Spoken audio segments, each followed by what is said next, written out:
പ്രിയപ്പെട്ട മക്കളെ, ഇന്ന് നമ്മൾ പഠിക്കാൻ പോകുന്ന topic sum of n terms of arithmetic sequence എന്നാണ്. അതായത് സമാന്തര ശ്രേണിയിലെ പദങ്ങളുടെ തുക. നമുക്ക് നോക്കാം എങ്ങനെയാണ്, അതിനുള്ള മാർഗ്ഗം എങ്ങനെയാണെന്ന് നമുക്ക് നോക്കാം.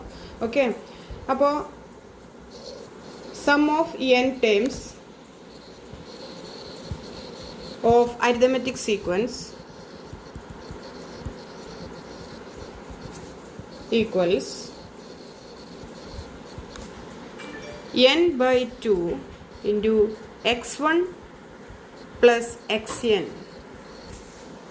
or ഇതിന് വേണമെങ്കിൽ നമുക്ക് ഇങ്ങനെയും പറയാം, അതായത് half n into x1 plus xn.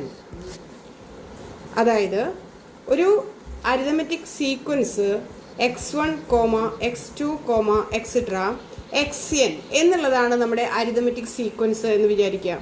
അപ്പോൾ അതായത് x1 തുടങ്ങി xn അവസാനിക്കുന്ന ഒരു അരിതമെറ്റിക് സീക്വൻസ്, അതിൻ്റെ sum of n terms of arithmetic sequence, അതായത് ഇതിലെ n പദങ്ങളുടെ തുക. കാരണം 1, 2 എക്സെട്ര ഇവിടെ n വരെയാണ്. അപ്പോൾ n പദങ്ങളുടെ എണ്ണം എന്ന് പറയുന്നത് ഈ സീക്വൻസിലെ n ആണ്. അതുകൊണ്ടാണ് ഇവിടെ സം ഓഫ് n ടേംസ് എന്ന് പറയുന്നത്, അതായത് n പദങ്ങളുടെ തുക എന്നാണ് മലയാളത്തിൽ പറയുന്നത്. അതിൻ്റെ സൂത്രവാക്യമാണ് n/2 into x1 plus xn എന്ന് പറഞ്ഞാൽ ഉദ്ദേശിക്കുന്നത് n എന്ന് പറഞ്ഞാൽ നമ്മളിവിടെ പറഞ്ഞു പദങ്ങളുടെ എണ്ണമാണ്. അപ്പോൾ പദങ്ങളുടെ എണ്ണത്തിൻ്റെ പകുതി, ഓക്കെ, പദങ്ങളുടെ എണ്ണത്തിൻ്റെ പകുതി, അതിനെ എന്തുകൊണ്ട് ഗുണിക്കണം? x1 പ്ലസ് x2 എന്ന് പറഞ്ഞാൽ x1 എന്ന് പറഞ്ഞാൽ എന്താണ്? ആദ്യ പദം. xn എന്ന് പറഞ്ഞാൽ എന്താണ്? അവസാന പദം. അപ്പോൾ ആദ്യ പദവും അവസാന പദവും തമ്മിൽ കൂട്ടുക. ഏതാണ് ശ്രേണി തന്നിരിക്കുന്നത്, അതിൻ്റെ ആദ്യ പദവും അവസാന പദം കൂടി കൂട്ടിയിട്ട് ആ തുകയെ നമ്മൾ എന്തുകൊണ്ട് ഗുണിക്കുന്നു? n/2 കൊണ്ട് ഗുണിക്കുന്നു. n/2 എന്ന് പറഞ്ഞാൽ എന്താ? അതായത് പദങ്ങളുടെ എണ്ണത്തിൻ്റെ പകുതി. n എന്ന് പറഞ്ഞാൽ പദങ്ങളുടെ എണ്ണമാണ്. അപ്പോൾ n/2 എന്ന് പറഞ്ഞാൽ പദങ്ങളുടെ എണ്ണത്തിൻ്റെ പകുതി. അപ്പോൾ ചുരുക്കം പറഞ്ഞാൽ പദങ്ങളുടെ ഒരു സമാന്തര ശ്രേണിയിലെ പദങ്ങളുടെ തുക കണ്ടുപിടിക്കാൻ വേണ്ടിയിട്ട് എന്ത് ചെയ്യണം? പദങ്ങളുടെ എണ്ണത്തിൻ്റെ പകുതിയെ പദങ്ങളുടെ, അതായത് സമാന്തര ശ്രേണിയിലെ ആദ്യ പദവും അവസാന പദവും തമ്മിൽ കൂട്ടിക്കിട്ടുന്ന തുക കൊണ്ട് ഗുണിക്കണം. അതാണ് n/2 into x1 plus xn. ഇത് തന്നെയാണ് ഈ പറയുന്നത്, അതായത് പദങ്ങളുടെ പകുതി, പദങ്ങളുടെ എണ്ണത്തിൻ്റെ പകുതി എന്ന് പറയുന്നത് തന്നെയാണ് ഈ n/2 എന്ന് പറയുന്നത് തന്നെയാണ് ഹാഫ് n എന്ന് പറഞ്ഞാൽ പദങ്ങളുടെ എണ്ണത്തിൻ്റെ പകുതി. അപ്പോൾ പദങ്ങളുടെ എണ്ണത്തിൻ്റെ പകുതിനെ ഈ ബ്രാക്കറ്റ് എന്ന് പറയുന്നത് ഇൻറ്റുവിന് പകരമാണ് ബ്രാക്കറ്റ് ഉപയോഗിക്കുന്നത്. അപ്പോൾ ഇൻറ്റു എന്ന് പറഞ്ഞാൽ ഈ ബ്രാക്കറ്റ് നമ്മൾ എന്ന് വായിക്കണം? ഇൻറ്റു എന്ന് വായിക്കണം. Into x1 plus xn. x1 എന്ന് പറഞ്ഞാൽ ആദ്യ പദം, xn എന്ന് പറഞ്ഞാൽ ലാസ്റ്റ് പദം. അത് രണ്ടും കൂടി കൂട്ടണു നമ്മൾ. അതിനെ ഏതുകൊണ്ട് ഗുണിക്കണു? പദങ്ങളുടെ എണ്ണത്തിൻ്റെ പകുതി കൊണ്ട് ഗുണിക്കുന്നു. ക്ലിയർ ആയോ? ഓക്കെ, നമുക്ക് ഇനി ഒരു എക്സാമ്പിൾ എടുത്ത് നോക്കാം. ഓക്കെ, ഇപ്പോൾ 2, 4, 6 എക്സെട്ര 100 വരെ, 2, 4, 6 എക്സെട്ര അപ് ടു 100. ഇതിൻ്റെ നമുക്ക് തുക കണ്ടുപിടിക്കണം എന്ന് പറഞ്ഞാൽ 2 plus 4 plus 6 plus etcetera up to 100. ഇപ്പോൾ ഈ ചോദ്യം തന്നെ രണ്ട് തരത്തിലും വരും. ഇങ്ങനെ വരും, അതായത് ഒന്നാമത്തെ തരത്തിൽ വരിക ഇതാണ്: 2, 4, 6 etcetera 100. Find the sum of arithmetic sequence. ഇങ്ങനെയും പറയാം. അതുപോലെ തന്നെ നമുക്ക് എന്തെന്ന് പറയാം? ഇങ്ങനെയും ചോദ്യം വരാം. ഇതേ ചോദ്യം തന്നെ ഇങ്ങനെയും വരാം. രണ്ടാമത്തെ തരത്തിൽ എങ്ങനെ വരാം? 2 plus 4 plus 6 plus etcetera up to 100. ഈ രണ്ട് ചോദ്യം ഒന്ന് തന്നെയാണെന്ന് നമുക്ക് മനസ്സിലാവണം, അല്ലേ? ഫൈൻഡ് ദ സം എന്ന് പറഞ്ഞതിൻ്റെ അർത്ഥം ഇത് തമ്മിൽ കൂട്ടുക എന്നാണ്. അത് തന്നെയാണ് വേറൊരു ശൈലിയിൽ ഇത് പറഞ്ഞിരിക്കുന്നത്. ഓക്കെ, ഇനി നമുക്ക് ഇതിൻ്റെ സമ്മ് കണ്ടുപിടിക്കാൻ ശ്രമിക്കാം. ഓക്കെ, അപ്പോൾ നമ്മൾ എഴുതുന്നു സം ഈക്വൽസ് എന്താണ്? n/2 into x1 plus xn. ഒന്നുകൂടി നമുക്ക് പറയാം ഇതെന്താണ്. n/2 എന്ന് പറഞ്ഞാൽ എന്താ? n എന്ന് പറഞ്ഞാൽ എന്താ? പദങ്ങളുടെ എണ്ണമാണ്. പദങ്ങൾ n/2 എന്ന് പറഞ്ഞാൽ എന്താ? പദങ്ങളുടെ എണ്ണത്തിൻ്റെ പകുതിയാണ്. അപ്പോൾ പദങ്ങളുടെ എണ്ണത്തിൻ്റെ പകുതിനെ ഏതുകൊണ്ട് ഗുണിക്കണം? അതായത് സമാന്തര ശ്രേണിയിലെ അരിതമെറ്റിക് സീക്വൻസിലെ ആദ്യ പദവും അവസാന പദവും തമ്മിൽ കൂട്ടിയിട്ട് ആ കൂട്ടിയ തുക കൊണ്ട് അതിനെ ഗുണിക്കണം. ഓക്കെ, ഇനി നമുക്ക് ഈ നമ്മൾ എഴുതിയിരിക്കുന്ന ശ്രേണിയിൽ അതെങ്ങനെ വരുന്നതെന്ന് നോക്കാം. n/2 എന്ന് പറഞ്ഞാൽ n നമുക്ക് ആദ്യം അറിയണം. n എന്ന് പറഞ്ഞാൽ ഇവിടെ എഴുതി വയ്ക്കാം ഓരോന്ന് എന്താണ്. n എന്ന് പറഞ്ഞാൽ എന്താ? അപ്പോൾ നമുക്കിവിടെ ഓരോന്നും എന്താണെന്ന് നമുക്കിവിടെ നോക്കി നോക്കാം, എന്നിട്ട് എഴുതി വയ്ക്കാം. n എന്ന് പറഞ്ഞാൽ നമ്മൾ പറഞ്ഞു എന്തെന്ന്? പദങ്ങളുടെ എണ്ണമാണ്, അതായത് നമ്പർ ഓഫ് ടേംസ് ആണ്. പദങ്ങളുടെ എണ്ണമാണ്. അപ്പോൾ നമുക്ക് പെട്ടെന്ന് തോന്നും 2, 4, 6 എക്സെട്ര അപ് ടു 100 എന്ന് പറയുമ്പോൾ പെട്ടെന്ന് നമുക്ക് n എന്ന് പറയുമ്പോൾ 100 ആണെന്ന് എഴുതാൻ തോന്നും. പക്ഷെ നമ്മളൊന്ന് ആലോചിക്കണം, 2, 4, 6 എക്സെട്ര അപ് ടു 100 എന്ന് പറയുമ്പോൾ അതിൽ 100 സംഖ്യകൾ 100 സംഖ്യകൾ വരുന്നുണ്ടോ? ഇല്ല. കാരണം എന്താ, 1, 2, 3, 4 എന്ന് തുടങ്ങി 100 വരെയാണെങ്കിൽ നമുക്ക് 100 സംഖ്യകളുടെ എണ്ണം. ഇവിടെ 2, 4, 6 എന്ന് പറയുമ്പോൾ അതിൻ്റെ അതായത് ഒറ്റ സംഖ്യകൾ അവിടെ വിട്ടുപോയി എടുക്കുക. ഇരട്ട സംഖ്യകൾ മാത്രമാണ് നമ്മൾ എടുത്തിട്ടില്ല, അല്ല ഈവൻ നമ്പേഴ്സ് മാത്രമാണ് നമ്മൾ എടുത്തിട്ടില്ലേ. അപ്പോൾ ആകെ 100 സംഖ്യകൾ എണ്ണൽ സംഖ്യകൾ ഉണ്ടെങ്കിൽ അതിൽ പകുതി ഒറ്റ സംഖ്യയും പകുതി എന്താണ്, ഇരട്ട സംഖ്യയാണ്. അപ്പോൾ അതിൽ എത്ര ഇരട്ട സംഖ്യകൾ, 100 വരെ എത്ര ഇരട്ട സംഖ്യകൾ വരും? അതായത് 100ന്റെ പകുതി 50 ഇരട്ട സംഖ്യകളാണ് വരിക അല്ലേ. അപ്പോൾ 2 മുതൽ 100 വരെ, 2 മുതൽ 100 വരെ, 2 മുതൽ 100 വരെ എത്ര ഇരട്ട സംഖ്യകളുണ്ട്? എത്ര സംഖ്യകളുണ്ട് ഇപ്പോൾ എഴുതിയ ശ്രേണിയിലെ സീക്വൻസിലെ എത്രയുണ്ട്? അതായത് 50 ആണ്. അപ്പോൾ n എന്ന് പറഞ്ഞാൽ ഇവിടെ 50 ആണ്. ഓക്കെ. ഇനി x1, അപ്പോൾ n ഇതിലത്തെ n/2ത്തെ n നമ്മളിവിടെ എഴുതി വെച്ചു. ഇനി x1 ഇവിടെ എന്താന്ന് നോക്കുക. x1 എന്ന് പറഞ്ഞാൽ എന്താ, ആദ്യ പദം അല്ലേ, ഫസ്റ്റ് ടേം ആണ്. ഈ തന്നിരിക്കുന്ന നമ്മൾ എഴുതിയിരിക്കുന്ന ശ്രേണിയിൽ ഫസ്റ്റ് ടേം എന്താ പറയുന്നത്? 2 ആണ്. ഇനി xn എന്ന് പറയുന്നത് എന്താന്ന് നോക്കുക. xn എന്ന് പറഞ്ഞാൽ ലാസ്റ്റ് ടേം. നോക്കി, xn എന്ന് പറഞ്ഞാൽ nth ടേം, ലാസ്റ്റ് ടേം എന്താ ഇവിടെ? 100 ആണ്. ഓക്കെ. അപ്പോൾ ഈ 3 കാര്യങ്ങൾ നമ്മളിവിടെ എഴുതി വെച്ചു. ഇനി നമുക്ക് സമ്മ് കണ്ടുപിടിക്കുകയാണ് നമ്മൾ. therefore സം ഈക്വൽസ് ആയതുകൊണ്ട് സം എന്ന് പറഞ്ഞാൽ എന്ത് വരും? ഈ സൂത്രവാക്യത്തിലാണ് നമ്മളിവിടെ അപ്ലൈ ചെയ്യുന്നത്. n/2 എന്ന് പറഞ്ഞാൽ 50/2 ഇൻറ്റു x1ൻ്റെ സ്ഥാനത്ത് നമ്മളിവിടെ വില കൊടുക്കണം. x1 എന്ന് പറഞ്ഞാൽ 2 ആണ്. പിന്നെ ഇവിടുത്തെ ഈ പ്ലസ് ആണ് നമ്മൾ ഇങ്ങോട്ട് ഇട്ട് കൊടുക്കണം, പ്ലസ്. പിന്നെ xn എന്ന് പറഞ്ഞാൽ എന്താ, ലാസ്റ്റ് ടൈം 100, അപ്പോൾ ഇൻറ്റു 100. ഇനി ശ്രദ്ധിക്കണം, ഫസ്റ്റ് നമ്മൾ ചെയ്യേണ്ടത് ബ്രാക്കറ്റിൻ്റെ ഉള്ളിലത്തെ ക്രിയകൾ ആദ്യം ചെയ്യണം. അതിനെ കിട്ടിയ ഉത്തരം കൊണ്ടാണ്. അല്ലാണ്ട് 50/2 നേരിട്ട് 2 കൊണ്ട് നമ്മൾ ഒരിക്കലും വെട്ടിയേറതൊക്കെ അവിടെ പാടില്ല. അപ്പോൾ 50/2 നമുക്ക് ആദ്യം എഴുതാം. എത്ര ആൻസർ വരുന്നത്? 50ന്റെ പകുതി എന്ന് പറഞ്ഞാൽ 25 അല്ലേ. ആലോചിച്ച് നോക്കി അറിയാം, നമുക്ക് 50ന്റെ പകുതി 25 ആണ്. ഇനി എന്ത് ചെയ്യണം? ഇവിടെ ബ്രാക്കറ്റിൻ്റെ ഉള്ളിൽ ക്രിയ ചെയ്തിട്ട് ആ തുകേനെ വേണം പുറത്ത് കിടക്കുന്നോട് ഗുണിക്കാൻ. ഓക്കെ. അപ്പോൾ 100ഉം 2ഉം അല്ലെങ്കിൽ 2 + 100 എത്രയാണ്? 102, 102 ആണ്. ഓക്കെ. ദാറ്റ് ഈസ് ഈ ബ്രാക്കറ്റ് എന്ന് പറഞ്ഞാൽ നമ്മൾ നേരത്തെ പറയണ്ടായി എന്താണ്, ഇൻറ്റു ആണ് അല്ലേ. അപ്പോൾ 25 ഇൻറ്റു 102 നമുക്കിവിടെ ഗുണിച്ച് നോക്കാം. 102 ഇൻറ്റു 25 എത്രയാണ് നോക്കുക. 2, 5, 10ക്ക് 0, ബാക്കി 1, 5 0 എത്ര? 5 0 5 ആണോ? അല്ല, 5 0 0. അതായത് 0ത്തിനെ ഏത് സംഖ്യ കൊണ്ട് ഗുണിച്ചാലും 0 ആണ് ഉത്തരം വരിക. അപ്പോൾ അവിടെ 5 0 ഇൻറ്റു 5 0 വന്നു. ബാക്കി ഇവിടെ 1 കിടക്കുന്നുണ്ട് അല്ലേ, റിമൈൻഡർ ശിഷ്ടമായിട്ട് 1 കിടക്കുന്നുണ്ട്. അതിങ്ങോട്ട് എഴുതി. 5 5. ഇനി 2 കൊണ്ട് ഗുണിക്കാം. 2 2 4 എഴുതുമ്പോൾ ശ്രദ്ധിക്കണം, ഒരു സ്ഥാനം ഇങ്ങോട്ട് മാറ്റിയിട്ട് വേണം എഴുതാൻ ശ്രദ്ധിക്കണം. 2 2 4. 2 ഇൻറ്റു 0 നേരത്തെ പറഞ്ഞു എത്രയാ, ഏത് സംഖ്യേനും 0 കൊണ്ട് ഗുണിച്ചാൽ 0 ആണ്. 2 2. ഇനി കൂട്ടി നോക്കാം. 0 4 1 5 5 2. ഓക്കെ. അപ്പോൾ നമുക്ക് എത്ര ഉത്തരം കിട്ടി ഇവിടെ? 2550 ഉത്തരം കിട്ടി. ഓക്കെ. അപ്പോൾ നമ്മുടെ ചോദ്യം എന്തായിരുന്നു? 2 + 4 + 6 + എക്സെട്ര അപ് ടു 100. അതായത് 2 മുതൽ 100 വരെയുള്ള സംഖ്യയുടെ തുക കണ്ടുപിടിക്കാനുണ്ട്. അപ്പോൾ നമുക്ക് എത്ര ആൻസർ വന്നു? 2550, 2550 എന്ന ആൻസർ വന്നു. ഓക്കെ, ക്ലിയർ ആയോ? ഇങ്ങനെയാണ് ഈ സൂത്രവാക്യം നമ്മൾ ഉപയോഗിക്കുക. അപ്പോൾ ഇതേ മോഡലിൽ കണക്കുകൾ ചെയ്യാമല്ലോ അല്ലേ. ഓക്കെ. ഇനി ടീച്ചർ ഇപ്പോൾ പറഞ്ഞ ആ വസ്തുത ഉണ്ടല്ലോ, അത് നമ്മുടെ പുസ്തകത്തിൽ കിടക്കുന്നുണ്ട്. ഒരു ബോക്സിൽ, മഞ്ഞ ബോക്സിൽ, യെല്ലോ ബോക്സിൽ കിടക്കുന്നുണ്ട്. ഈ ഫോർമുലയും കിടക്കുന്നുണ്ട്. ഫോർമുലയുടെ താഴെ ഇത് എങ്ങനെയാണ്, അതായത് ടീച്ചർ പറഞ്ഞല്ലോ, അതായത് എങ്ങനെയാണ് ഈ ഫോർമുല വരുന്നത് ഒന്നുകൂടെ അതിൻ്റെ എക്സ്പ്ലനേഷൻ ആണ് അവിടെ ബോക്സിൽ കിടക്കുന്നത്. അത് നമുക്ക് നോട്ടിലേക്ക് പകർത്തണം. ടീച്ചർ നേരത്തെ പറഞ്ഞു, അത് നമ്മുടെ പേജ് നമ്പർ 33 കിടക്കുന്നുണ്ട്. മലയാളത്തിൽ വായിക്കാൻ ടീച്ചർ. ഒരു സമാന്തര ശ്രേണിയിലെ തുടർച്ചയായ കുറെ പദങ്ങളുടെ തുക, ആദ്യത്തെയും അവസാനത്തെയും പദങ്ങളുടെ തുകയെ പദങ്ങളുടെ എണ്ണം കൊണ്ട് ഗുണിച്ചതിന്റെ പകുതിയാണ്. അതായത് ഹാഫ് n ഇൻറ്റു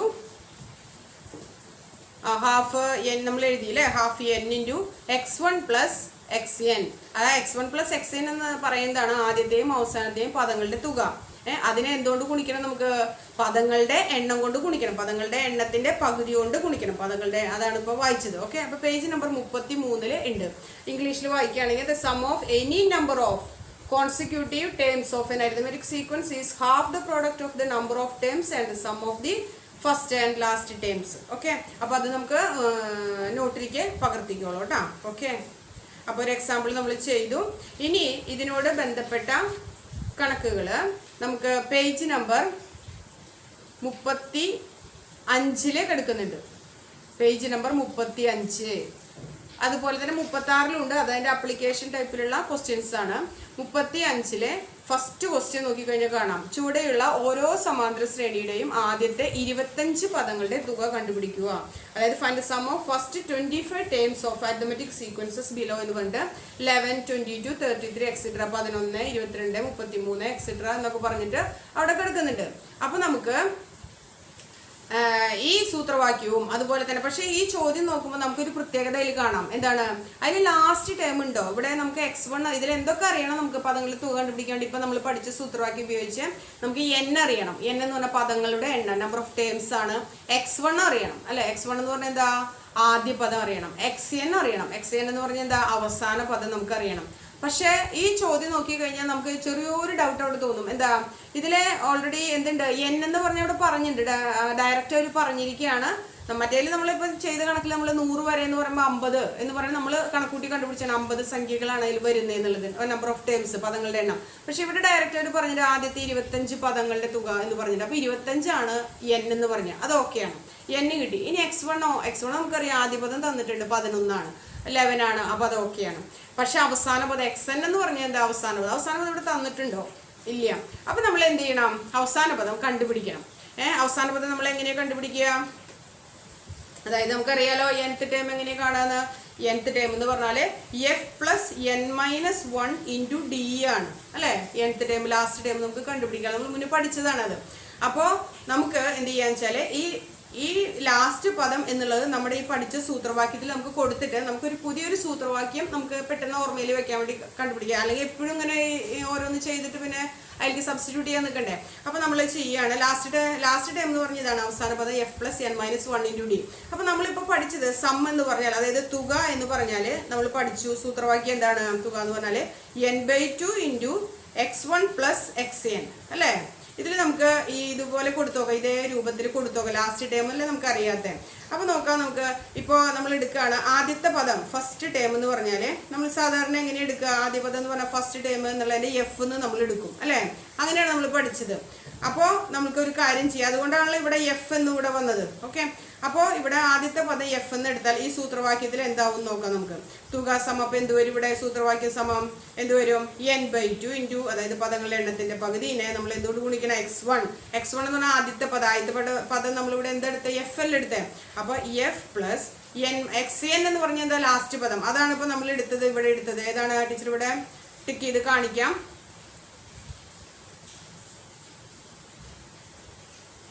ഇതാ ഇവിടെ അല്ലേ, ഇതാണ് നമ്മുടെ എന്ത്, നമ്മളിപ്പോൾ എടുത്ത ലാസ്റ്റ് പദം. ആ പദം നമുക്ക് ഇവിടെ കൊടുക്കാം. ഓക്കെ, xn എന്ന് പറഞ്ഞാൽ f plus n-1 into d. ഇപ്പൊ പെട്ടെന്ന് കണ്ടു കഴിഞ്ഞാൽ നമുക്കൊരു സംശയം തോന്നും, ഇതെന്താ ടീച്ചർ ഇവിടെ തെറ്റി 2f എഴുതിയിട്ടുണ്ടല്ലോ എന്ന്. ശരിയല്ലേ? എങ്ങനെയാണ് 2f വന്നത്? അതായത് ഇതിലത്തെ ഈ ഇതവിടെ ടിക്ക് ചെയ്യാൻ നോക്കൂ കേട്ടോ.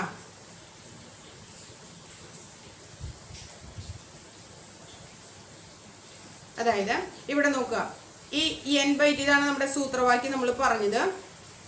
ഈ സൂത്രവാക്യത്തില് നമ്മൾ ഈ ആദ്യത്തെ n/2 ഇവിടെ എഴുതി, n/2 എന്ന് എഴുതി. ഓക്കെ, ഈ x1 എന്നുള്ളത് നമ്മൾ എന്താണ്, നമുക്കറിയാം ആദ്യ പദമാണ് x1 എന്ന് അല്ലേ. അപ്പൊ x1 ആദ്യ പദം. അപ്പൊ നമ്മൾ അതിന് പകരം എന്തെടുക്കണം, ആദ്യ പദം എന്ന് പറഞ്ഞാൽ f എന്ന് കൊടുക്കണം. ആ എഫ് ആണ് ഇവിടെ ടീച്ചർ ഇവിടെ ആദ്യത്തെ എഫ് എഴുതിയിട്ടില്ലേ. പിന്നെ ഈ പ്ലസ് ഇവിടെ ഇട്ടു, ഇവിടെയുള്ള പ്ലസ് നമ്മൾ ഒരു മിനിറ്റ്, ഇതാ ഇവിടെയുള്ള ഈ x1 പകരമാണ് നമ്മൾ എഴുതിയത് എന്തെന്ന്, ഇവിടെ ആദ്യ പദം എഫ് എന്ന് കൊടുത്തു. ക്ലിയർ ആയോ, കാണുന്നുണ്ടോ? ഓക്കെ, ഈ യെല്ലോ കൊടുത്തത് അതാണ്, x1 പകരം എഫ് എന്ന് കൊടുത്തു. ഇനിയുള്ള എഫ് എന്ന് പറയുന്നത് എന്താ, രണ്ടാമത് എഴുതിയിട്ടുള്ള എഫ് എന്ന് പറയുന്നത് എന്താ, ഈ xn എന്ന് പറയുന്നത് ലാസ്റ്റ് പദം അല്ലെ. അത് നമ്മൾ എന്തിവിടെ എടുത്തിട്ടുണ്ട്, f plus n-1 into d എന്ന് എടുത്തിട്ടുണ്ട്. അതാണ് നമ്മൾ ഇവിടെ കൊടുത്ത f plus n-1 into d. ഇപ്പൊ ക്ലിയർ ആയോ? അതുകൊണ്ടാണ് ഇവിടെ എഫ് 2 എണ്ണം വന്നത് കേട്ടോ.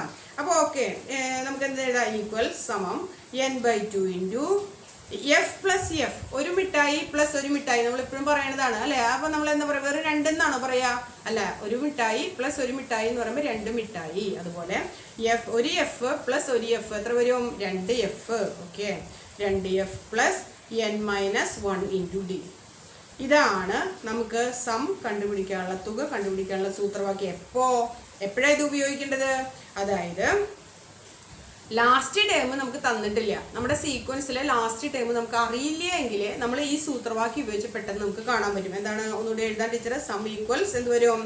n/2 into 2f plus n-1 into d. ഈ സൂത്രവാക്യം കിട്ടിയില്ല എന്ന് പേടിക്കൊന്നും വേണ്ട, നമ്മുടെ ആദ്യത്തെ സൂത്രവാക്യത്തിൽ തന്നെ നമ്മൾ കൊടുത്താലും മതി അല്ലേ? n/2 into. അപ്പോൾ എന്ത് ചെയ്യണമെന്ന് വെച്ചാൽ അതിൽ വ്യത്യാസം വരുന്നത് ഇതാണ്, എക്സ് എന്ന് പറഞ്ഞാൽ ലാസ്റ്റ് പദമാണ്. ലാസ്റ്റ് പദം നമുക്ക് അറിയില്ല, അവസാന പദം നമുക്ക് അറിയില്ല. അപ്പോൾ അവസാന പദം നമ്മൾ എന്ത് ഉപയോഗിച്ച് കണ്ടുപിടിക്കുക? f plus n-1 into d വെച്ച് വേറെ കാണുക, എന്നിട്ട് ആ ആൻസർ ഇവിടെ അപ്ലൈ ചെയ്താലും മതി ആദ്യത്തെ സൂത്രവാക്യത്തിൽ. അല്ലെങ്കിൽ ഡയറക്റ്റ് ഈ സൂത്രവാക്യം കാണാപ്പാടം പഠിച്ച് വെച്ചാൽ നമുക്ക് മനസ്സിലാക്കി കഴിഞ്ഞാൽ, കാണാപ്പാടം പഠിക്കലൊന്നുമില്ല, നമുക്ക് മനസ്സിലാക്കി കഴിഞ്ഞാൽ ഓൾറെഡി നമുക്കത് അറിയാം അല്ലേ? അപ്പോൾ ആ അറിയുന്ന സൂത്രവാക്യം ഇത് കിട്ടിക്കഴിഞ്ഞാൽ നമുക്ക് ഡയറക്റ്റ് അപ്ലൈ ചെയ്യാം. ഓക്കെ, ക്ലിയർ ആയിട്ടുണ്ടാവും. അപ്പോൾ ഇനി നോക്കാം, നമ്മുടെ ഒന്നാമത്തെ ക്വസ്റ്റ്യൻ നമ്മളിവിടെ എഴുതുന്നത്. ഒന്നാമത്തെ ക്വസ്റ്റ്യൻ ടെക്സ്റ്റിലത്തെ 11, 22, 33 എക്സെട്രാ. ഇവിടെ 25 ടേംസിന്റെ ലാസ്റ്റ് ടൈം 25 ആണെന്നല്ല പറഞ്ഞിട്ടില്ല, ശ്രദ്ധിക്കണം. 25 ടേംസ്, അതായത് 25 പദങ്ങളുടെ തുക ആണ് കണ്ടുപിടിക്കാൻ പറഞ്ഞിട്ടുള്ളത്. അതാണ് നമ്മൾ ശ്രദ്ധിക്കേണ്ടത്, അല്ലാണ്ട് ലാസ്റ്റ് ടൈം 25 എന്നല്ല. ഓക്കെ, അപ്പോൾ നമ്മൾ എഴുതുന്നു സമ്മ്, ദാറ്റ് ഈസ് അതായത് തുക എന്ന് പറഞ്ഞാൽ എന്താണ്? n/2 into. അപ്പോൾ നമ്മൾ ആലോചിച്ച് നോക്കണം, അതായത് ഏത് സൂത്രവാക്യമാണ് ഇതിൽ ഉപയോഗിക്കേണ്ടത്? ഈ സൂത്രവാക്യം എപ്പോഴാണ് ഉപയോഗിക്കുക? അതായത് നമ്മൾ ലാസ്റ്റ് ടൈം നമുക്ക് ഇല്ലെങ്കിൽ നമ്മൾ ഈ സൂത്രവാക്യം ഉപയോഗിക്കുക. അല്ല, ലാസ്റ്റ് ടൈം ഉണ്ടെങ്കിൽ നമ്മൾ ആദ്യം പഠിച്ച സൂത്രവാക്യം n/2 ഇൻറ്റു ഈ സൂത്രവാക്യമാണ് ഉപയോഗിക്കേണ്ടത്. ഓക്കെ, ഇതിൽ ലാസ്റ്റ് ടൈം നമ്മുടെ ചോദ്യത്തിൽ ഇല്ല അല്ലേ? അപ്പോൾ നമുക്ക് ഏത് സൂത്രവാക്യം ഉപയോഗിക്കാം? ഈ സൂത്രവാക്യം n/2 into 2f plus n-1 into d.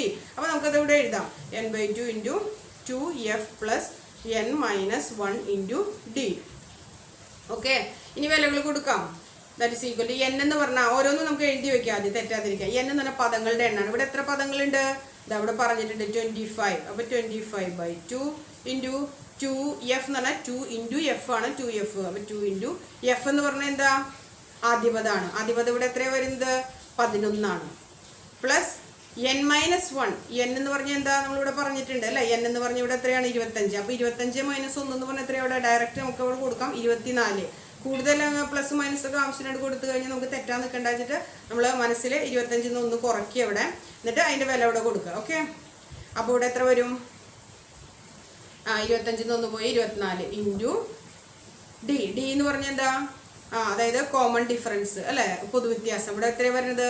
22 നിന്ന് നമ്മൾ 11 കുറച്ച് കഴിഞ്ഞാൽ എത്ര വരും? അവിടെ 11 ആണ് പൊതുവ്യത്യാസം വരുന്നത്. അപ്പോൾ 11. Okay, that is equal to 25/2 into 11 into 2 എത്രയാ? 22. 22 പ്ലസ് 24 ഇൻറ്റു 11 എത്രയാ? 24 ഇൻറ്റു 11 ഗുണിച്ചൊക്കെ 1 4 4 1 2 1 4 4 1 2 4 4 2 6 264. ഇനി എന്ത് ചെയ്യണം? നേരത്തെ ടീച്ചർ പറഞ്ഞു, ബ്രാക്കറ്റിനുള്ളിലത്തെ ആദ്യം ക്രിയേറ്റ് ചെയ്യണം. ആ തുകേനെയാണ് നമ്മൾ 25ന്റെ പകുതി കൊണ്ട് ഗുണിക്കണേ. ഓക്കെ, അപ്പോൾ 25/2 ഇൻറ്റു ഇവിടെ എത്ര വരും? 264 22. ഇതൊക്കെ മനസ്സിൽ കൂട്ടി നോക്കി ചെയ്യാവുന്നത് ചെയ്യാട്ടോ. 4 6 6 8 തെറ്റാതിരിക്കാൻ വേണ്ടി ടീച്ചർ നിങ്ങൾക്ക് കാണിച്ചു തരുന്ന അത്രേ ഉള്ളൂ. 286. ഇനി ഈ 2 25 തമ്മിൽ വെട്ടി എന്താ? 25ന്റെ പകുതി എന്ന് പറയുമ്പോൾ അതിൽ പൂർണ്ണസംഖ്യ അല്ല അല്ലല്ലോ. അപ്പോൾ 286ന്റെ പകുതിയല്ല. അപ്പോൾ അതിനെ ഇവിടെ നമുക്ക് വെട്ടാം. 1 2 2 4 2 8 6 2 3 പ്രാവശ്യം. അപ്പോൾ എത്ര വന്നു? സമം 25 ഇൻറ്റു 143. 25 ഇൻറ്റു 143. നമുക്കിവിടെ ഒരു വർക്കിംഗ് കോളൊക്കെ ഒന്ന് വരച്ച, ഒരു വൃത്തിയിലൊക്കെ ഒന്ന് വരച്ച നോട്ടിൽ എഴുതിക്കോളൂ കേട്ടോ. അപ്പോൾ 143 ഇൻറ്റു 25. 5 3 15, ബാക്കി 1, 5 4 20 21 1 ബാക്കി 2, 1 5 5 2 7, 3 6 24 8 1 2. ഓക്കെ, 5 6 7 15 5 ബാക്കി 1 35 75 3575. അപ്പോൾ നമുക്ക് ഇവിടെ എഴുതാം 3575 ആണ് എന്തിൻ്റെ തുക? അതായത് 11, 22, 33 എക്സെട്ര എന്ന് പറയുന്ന സമാന്തര ശ്രേണിയുടെ 25 പദങ്ങളുടെ തുകയാണ് നമുക്കിപ്പോൾ കിട്ടിയത് 35 75. ഓക്കെ, മനസ്സിലായോ? ഓക്കെ, ഇനി ഇതേപോലത്തെ ഒരു 4 ക്വസ്റ്റ്യനും കൂടി അതിൽ എനിക്ക് എടുക്കുന്നുണ്ട്. ഒന്നാമത്തെ ക്വസ്റ്റ്യൻ സബ് ക്വസ്റ്റ്യൻ 4 കൂടി. അത് ഹോംവർക്കായിട്ട് ചെയ്യാം. ഓക്കെ, ഹോംവർക്കായിട്ട് അസൈൻമെൻ്റ് ആയിട്ട് നിങ്ങൾ ചെയ്യാം. അതായത് പേജ് നമ്പർ 35 ഒന്നാമത്തേലെ സബ് ക്വസ്റ്റ്യൻസ് 2 3 4 5 സബ് ക്വസ്റ്റ്യൻ ഉണ്ട്. ഓക്കെ, അപ്പോൾ 4 എണ്ണം നമുക്ക് ചെയ്യാണ്ട്, ഒരെണ്ണം നമ്മൾ ചെയ്തതാണ്. ഓക്കെ, അപ്പോൾ ഇത് ഹോംവർക്കായിട്ട് ചെയ്യുക, അസൈൻമെൻ്റ് ആയിട്ട് ചെയ്യുക കേട്ടോ. പിന്നെ ഉള്ളത് ടീച്ചർ ഗൂഗിൾ ഫോമിൽ ഇതിൻ്റെ ലിങ്ക് കൊടുത്തിട്ടുണ്ട്. അതായത് ഗൂഗിൾ ഫോമിൽ കൊടുക്കുന്നുണ്ട്. അത് ഏതാണെന്ന് വെച്ചാൽ 35ാമത്തെ പേജിൽ തന്നെ 6ാമത്തെ ക്വസ്റ്റ്യനാണ്. അത് വളരെ എളുപ്പമുള്ള ക്വസ്റ്റ്യനാണ്. അപ്പോൾ അത് യൂട്യൂബിൽ അതിൻ്റെ ഡിസ്ക്രിപ്ഷൻ ഉണ്ട് കേട്ടോ. ഓക്കെ, അപ്പോൾ അത് ഗൂഗിൾ ഫോം വഴിയായിട്ട് ഗൂഗിൾ ഫോമിൽ അത് യൂട്യൂബിൽ അത് ഈ ക്ലാസ് കണ്ടതിന് ശേഷം ഗൂഗിൾ ഫോം ലിങ്ക് ഉപയോഗിച്ച് ആ ഡിസ്ക്രിപ്ഷൻ ഉപയോഗിച്ച് ഡിസ്ക്രിപ്ഷൻ ബോക്സിൽ കൊടുത്തിട്ടുണ്ട്. ഓക്കെ, അപ്പോൾ അത് ചെയ്യുക കേട്ടോ. ആ 3 കണക്കും അതിൽ കൊടുത്തിരിക്കുകയാണ്. ഓക്കെ, അപ്പോൾ നിങ്ങൾ ഡയറക്റ്റ് വെറുതെ അത് മൾട്ടിപ്പിൾ ചോയ്സ് ആണ്. പക്ഷേ ഡയറക്റ്റ് നിങ്ങൾ എന്ത് ചെയ്യല്ല, ഡയറക്റ്റ് ആ ആൻസർ എടുത്തിട്ട് നിങ്ങൾ വെറുതെ അതും കുത്തല്ല വേണ്ടത്. നിങ്ങൾ എന്ത് ചെയ്യണം, ആ ചോദ്യം നോട്ട്ബുക്കിലേക്ക് എഴുതണം. ആ 3 ക്വസ്റ്റ്യനാണ് അതിലുള്ളത്. 3 ക്വസ്റ്റ്യനും നോട്ട്ബുക്കിൽ എഴുതി ഹോംവർക്ക് ഇത് ഒന്നാമത്തെ ഇപ്പം നമ്മൾ എഴുതിയത് ഹോംവർക്ക് 1 കൊടുക്കുക ഈ അസൈൻമെൻറ്റിന്. എന്നിട്ട് അത് ചെയ്യുക. അത് കഴിഞ്ഞാൽ അവിടെ എഴുതാം അസൈൻമെൻറ്റ് ബൈ ഗൂഗിൾ ഫോം എന്ന് എഴുതാം. ഗൂഗിൾ ഫോം എന്ന ഹെഡിങ് എഴുതിയിട്ട് അതിൽ 1 എന്ന് കൊടുത്തിട്ട് ഈ ക്വസ്റ്റ്യൻ എഴുതുക. ക്വസ്റ്റ്യൻ ഇതാണ് 51 + 52 + 53 + എക്സെട്രാ അപ് ടു 70 എന്നുള്ളതാണ് ഒന്നാമത്തെ ക്വസ്റ്റ്യൻ. അപ്പോൾ എന്നിട്ട് ഇത് ചെയ്യുക, ശരിക്കും ഇവിടെ ചെയ്യുക. ഫോർമുല എപ്പോഴും എഴുതണം കേട്ടോ. ഏത് ഫോർമുലയാണ് നമ്മൾ യൂസ് ചെയ്യുന്നത്, ഏത് സൂത്രവാക്യം നമ്മൾ യൂസ് ചെയ്യുന്നത് വെച്ചാൽ അതിവിടെ എഴുതണം നിർബന്ധമായിട്ട്. അത് എഴുതിയിട്ട് നമ്മൾ സ്റ്റെപ്പുകളൊക്കെ എഴുതി ഇപ്പോൾ ചെയ്ത പോലെ ആൻസർ ഇവിടെ കണ്ടുപിടിക്കാം. ആ ആൻസർ ഇവിടെ എത്രയാണ് കിട്ടണേ അത് എന്ത് ചെയ്യുക, ഗൂഗിൾ ഫോമിൽ അത് ടിക്ക് ചെയ്യുക. ഓക്കെ, അങ്ങനെയാണ് ചെയ്യുന്നത്. അല്ലാണ്ട് വെറുതെ അത് എടുത്തിട്ട് വെറുതെ 3 ആൻസർ 4 ആൻസർ ഉണ്ടെങ്കിൽ ഏതെങ്കിലും ഒന്ന് കണ്ണടച്ച് കുത്തല്ല വേണ്ടത്. പിന്നെ അവിടെ ഇവിടെ ഒന്നും ചെയ്ത് വെക്കരുത്. നോട്ട്ബുക്കിൽ തന്നെ കാണണം. ഗൂഗിൾ ഫോം വഴി ചെയ്യണ എല്ലാ ക്വസ്റ്റ്യൻസും നോട്ട്ബുക്കിൽ കാണണം. ഓക്കെ, പിന്നെ ഒന്നാമത്തെ ക്വസ്റ്റ്യൻ അതുപോലെ തന്നെ, രണ്ടാമത്തെ ക്വസ്റ്റ്യൻ ഇതേപോലെ ചെയ്യുക, മൂന്നാമത്തെ ക്വസ്റ്റ്യനും ഇതേപോലെ ചെയ്യും. ഓക്കെ, പിന്നെ മക്കളെ അവസാനമായിട്ട് ടീച്ചർ ഒരു കാര്യം കൂടി പറയാണ്. അപ്പോൾ നമ്മൾ പറഞ്ഞു തുക എന്ന് പറയുമ്പോൾ, അതായത് തുക എന്ന് പറയുമ്പോൾ നമ്മൾ പഠിച്ച സൂത്രവാക്യം ഏതാണ്, n/2 × x1 + xn എന്നുള്ളതാണ് സൂത്രവാക്യം അല്ലേ. അപ്പോൾ നമ്മൾ പറഞ്ഞു x1ഉം xn അതായത് ഫസ്റ്റ് ടേമും ലാസ്റ്റ് ടേമും കൂടി കൂട്ടിയിട്ട് അതിൻ്റെ തുകയെ n/2 കൊണ്ട് ഗുണിക്കാൻ തുടങ്ങി. ഇത് വേണമെങ്കിൽ വേറെ രീതിയിൽ നമുക്ക് അവതരിപ്പിക്കാം.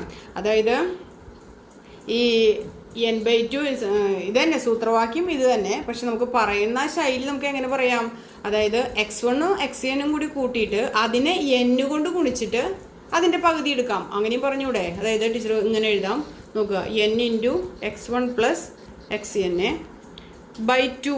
ഈ /2 ഉണ്ടല്ലോ, അത് വേണമെങ്കിൽ നമുക്ക് ഹോൾ ഡിവൈഡഡ് ബൈ 2 എന്ന് പറഞ്ഞാലും അത് ശരി തന്നെയാണ്. കാരണം എന്താ, അതായത് ഇതിവിടെ n/2 ടീച്ചർ പറഞ്ഞു. അതായത് x1 ഇപ്പോൾ ടീച്ചർ ഒരു എക്സാമ്പിൾ എടുത്ത് പറഞ്ഞുതരാം. ഇപ്പോൾ n എന്ന് പറഞ്ഞാൽ 10 ആണെന്ന് വിചാരിക്കാം. x1 എന്ന് പറഞ്ഞാൽ 2 ആണ്. xn എന്ന് പറഞ്ഞാൽ എത്രയാ, ഒരു 100 ആണെന്ന് വിചാരിക്കാം നമ്മൾ അല്ലേ. അപ്പോൾ n എന്ന് പറഞ്ഞാൽ 10 ആണെങ്കിൽ നമുക്ക് ഇതിൽ കൊടുത്ത് n/2 ആദ്യത്തെ ഈ സൂത്രവാക്യം വെച്ചിട്ട് നമുക്ക് 2 സൂത്രവാക്യം ഒന്ന് തന്നെയാണ് കേട്ടോ. നമ്മുടെ ആ പറയുന്ന ശൈലി മാത്രമേ വ്യത്യാസമുള്ളൂ. അവിടെ കൊടുക്കുമ്പോൾ അപ്പോൾ 10/2 × x1 + 2 + 100 that is equal to 5 × 102 എന്ന് പറഞ്ഞാൽ 102നെ നമുക്ക് 5 കൊണ്ട് ഗുണിക്കുക. എത്രയാണ് നമുക്ക് അറിയാമല്ലേ, എന്നാലൊന്ന് ഗുണിച്ചിടാം. 2 × 10 0, ബാക്കി 1, 5 × 0 0, ഇവിടെ 1 കൊടുത്ത് ശിഷ്ടം 5 510 ആണ് അല്ലേ, സമം 510. ഇനി ഇതിന് പകരം, ഇതാണ് നമ്മൾ ആദ്യം ചെയ്ത രീതി. ഇതിന് പകരം നമുക്ക് എങ്ങനെ വേണമെങ്കിൽ പറയാം, അതായത് ഇപ്പം ഈ പറഞ്ഞ പ്രകാരം നമ്മൾ പറയുകയാണെങ്കിൽ നമുക്ക് എന്തെന്ന് പറയാം, അതായത് n × x1 + x2 /2 എന്ന് പറഞ്ഞു തന്നിരിക്കാം. അതായത് n എന്ന് പറഞ്ഞാൽ ഓൾറെഡി 10 തന്നെയാണ്, x1 എന്ന് പറഞ്ഞാൽ 2 ആണ്, + 100 ആണ്, /2 ആണ്. അപ്പോൾ നമുക്ക് എത്ര പറയാൻ നോക്കാം, 10 × 100 × 102 അല്ലേ, /2. ഇപ്പോൾ രണ്ടും വേണമെങ്കിൽ 10 വെട്ടാം, അല്ലെങ്കിൽ 2 102 വെട്ടാം, അങ്ങനെ വേണമെങ്കിൽ ചെയ്യാം. അപ്പോഴും എത്ര തന്നെയാണ് പറഞ്ഞത്, 102 × 5 കണ്ട, 5 × 102 ശരിയല്ലേ.